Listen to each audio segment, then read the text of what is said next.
Au sommaire de cette édition, passation de charge au ministère ivoirien de la Santé. Le nouveau ministre Pierre Demba remplace officiellement son prédécesseur, le docteur Eugène Akaolé. Et puis la commune de Cocody dotée d'une fédération des associations de femmes. La présidente de cette fédération a été récemment investie.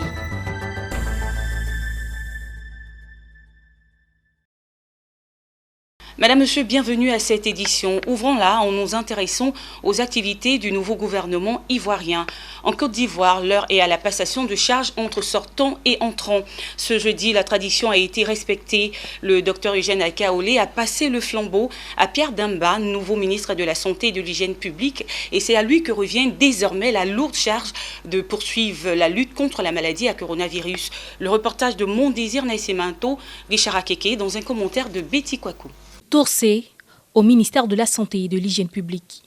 L'heure est à la passation de charge après le dernier remaniement ministériel rendu public le 6 avril dernier. Dr Eugène Akaolé, précédemment ministre de la Santé et de l'Hygiène publique, a passé le témoin à Pierre Demba, nouveau ministre ivoirien de la Santé, de l'Hygiène publique et de la couverture maladie universelle. Le fonctionnement de ces différents services a permis à notre pays d'enregistrer des acquis tangibles permettant d'accroître l'accessibilité des populations aux soins de santé.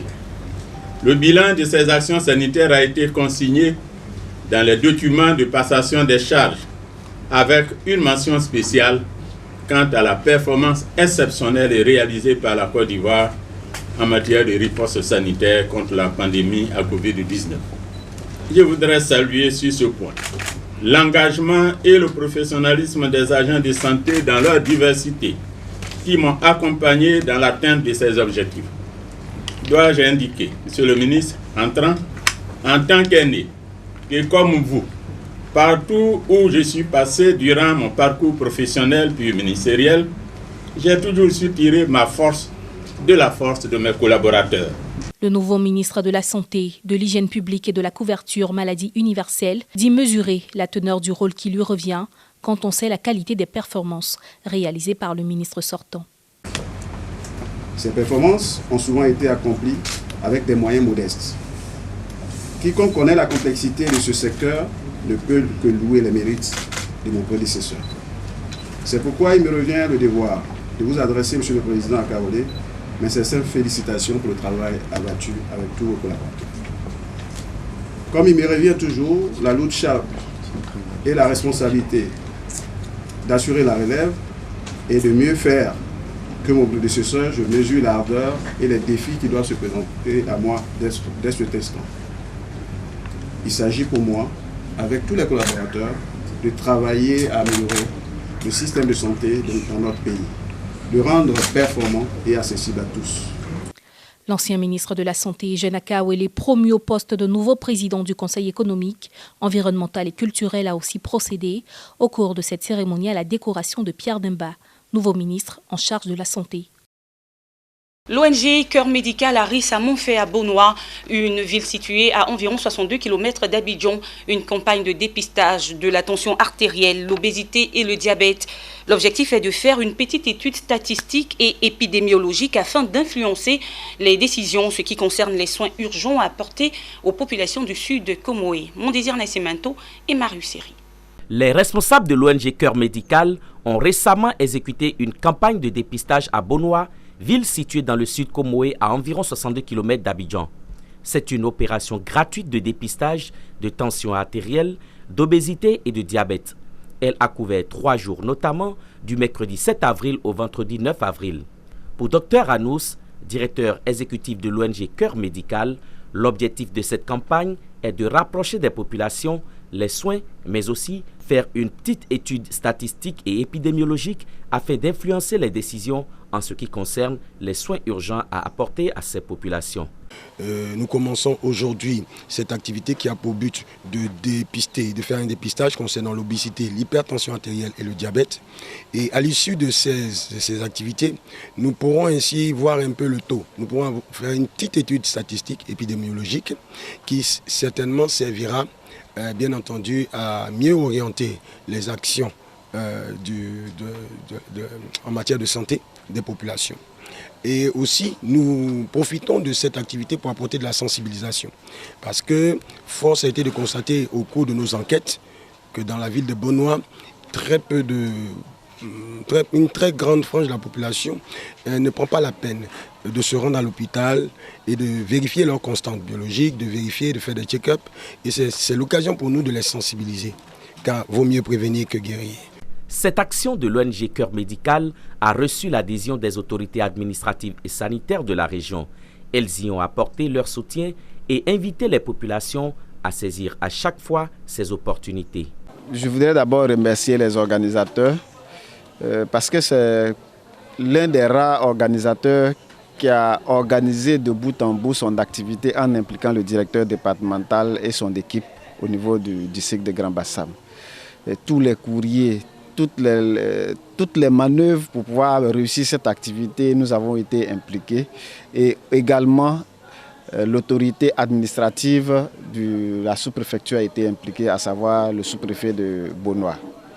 Le dispositif donne confiance en ce sens que tous les acteurs qui sont là sont des acteurs qualifiés, c'est-à-dire des médecins, des infirmiers et des aides-soignants qualifiés qui sont du service public, qui ont été détachés pour mener l'activité ici. La cérémonie de lancement de cette campagne a également permis d'installer la présidente de zone de l'ONG Cœur Médical. Le collège Rodin de Yopougon a servi de cadre récemment à un stage et au passage de grade de la Fédération Wado Académie Côte d'Ivoire. Ce rassemblement de pratiquants de Wado venus de tous les pays a été une occasion pour le président de la fédération, maître Elaka Félix, d'enseigner de nouvelles techniques. Le Wado Ryu est un art martial né au Japon et répandu dans les milieux universitaires. Le point avec Pierre Tebeu et Richard Akeke. Les 80 pratiquants, jeunes, adultes et gradés du Wado Ryu, issus de plusieurs clubs venus de toutes les régions de la Côte d'Ivoire et des différentes communes d'Abidjan, se sont réunis ici. Un stage initié par le grand maître Sensei Alakwao Félix, ceinture noire 8e dan, par ailleurs président de la Fédération Wado Académie Côte d'Ivoire. Le Sensei leur a dispensé de nouvelles techniques du Wado Ryu. Il s'agit des Kion, qui sont des techniques de déplacement, des Kion Kumite, qui sont des techniques de combat.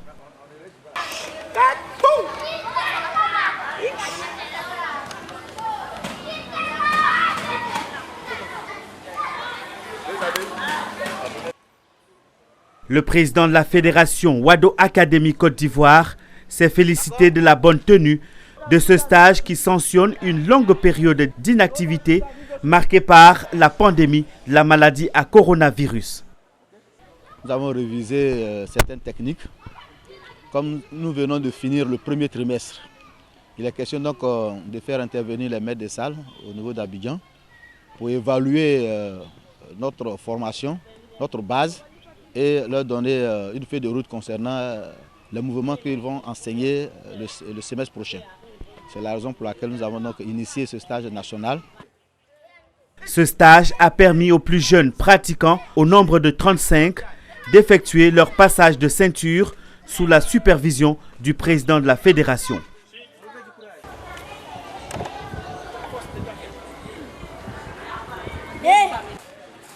L'une des particularités de cet art martial est que les pratiquants ne se touchent pas pendant les combats. Le Wado Ryu est considéré comme le tout premier style spécifiquement japonais de karaté-do. Wado Ryu signifie école de la voie de la paix ou encore école de la voie de l'harmonie. Et on l'annonçait en titre, toutes les associations de femmes au sein de la commune de Cocody sont désormais regroupées en fédération.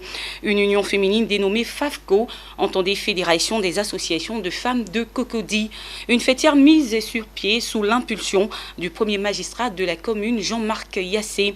La cérémonie officielle d'investiture de la présidente de cette fédération s'est tenue dimanche en présence de plusieurs autorités de la dite commune. Ensemble pour être plus forte, c'est toute la vision que reflète la FAFCO, Fédération des associations des femmes de Cocody. Une union avec pour objectif d'aider les femmes à une meilleure prise en compte de leurs besoins. En ce sens, sachez, Monsieur le maire, que grâce à votre soutien, la FAFCO a initié une activité de tontine pour apprendre aux femmes à mutualiser les avoirs et les fructifier. Née de la volonté de Jean-Marc Yassé, maire de Cocody, la FAFCO va organiser efficacement les associations féminines de la commune. Elle regroupe toutes les organisations de femmes réparties dans 7 zones de la commune, notamment Cocody Centre, Rivera de Alabra, La Siad, Deux Plateaux Mobiles, Angré Maou, Ato Bambonoumen et Faya Abata. Pour le premier magistrat de Cocody, cela va contribuer à rendre plus autonomes et entreprenantes les femmes de sa commune. Nous avons vu plusieurs fédérations de femmes qui étaient au niveau de Cocody. Il fallait les regrouper. Il fallait qu'elles se retrouvent dans une fédération afin que nous puissions mieux les accompagner, que nous puissions les aider de telle sorte qu'elles puissent, à un certain moment dans la vie, puissent devenir autonomes. Et je crois que ça nous a mis un peu de temps, mais nos mamans nous ont comprises.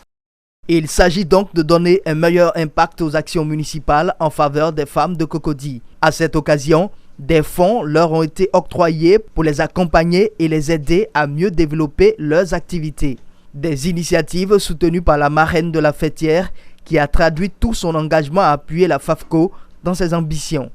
Je vais faire en sorte que ce soit des femmes qui se prennent en charge financièrement, des femmes qui puissent prendre en charge leur famille et leurs enfants. Cette cérémonie d'investiture de la présidente de la FAFCO s'est tenue en présence de Henriette Conambédier, présidente de l'ONG Servir. Une présence pour marquer son adhésion à ce regroupement de femmes de la commune de Cocody. Mise sur pied le 23 février 2020, la FAFCO se veut un organe de cohésion et d'aide aux femmes de Cocody en quête d'autonomie financière.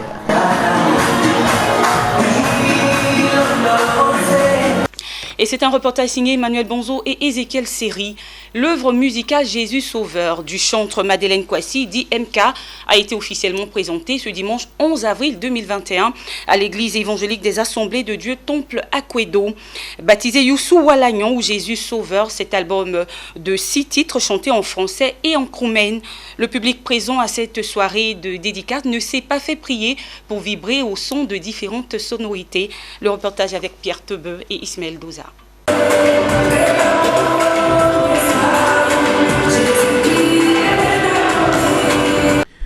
Youssou Walagnon ou Jésus Sauveur est le premier album de la chantre Madeleine Kwasi qui a choisi de s'appeler MK pour faire court. Dans cette belle œuvre musicale, elle nous sert des titres très émouvants comme l'humilité, le grand combat, le jugement dernier ou encore la victoire. À travers cette œuvre musicale, la chantre MK veut accomplir sa mission d'évangélisation afin que le monde sache la puissance du Seigneur. Le thème principal, c'est l'évangélisation. Amener les gens à tourner leurs regards un tant soit peu vers les créateurs. C'est ça le terme, l'évangélisation. Amener les âmes en Christ, à Christ, pardon. Dieu parle aux hommes à travers son évangile et à travers des chansons religieuses.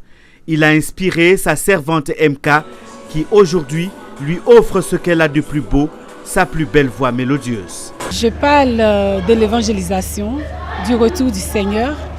Et ce qui m'a motivée, c'est que quand j'étais petite, je ne savais pas chanter. Et j'ai eu beaucoup de frustration. Et donc je disais au Seigneur, le jour où tu me donnes une voix, je vais te servir avec cette voix. Et donc quand j'ai constaté que ma voix était agréable, il était temps que je mette cette voix au service du Seigneur. Les autres chantres sont venus la soutenir avec des messages et des conseils. Le don de chant est une grâce. Le don de chant est un couloir de transmission entre Dieu et le peuple. Le don de chant est un puissant moyen d'évangélisation.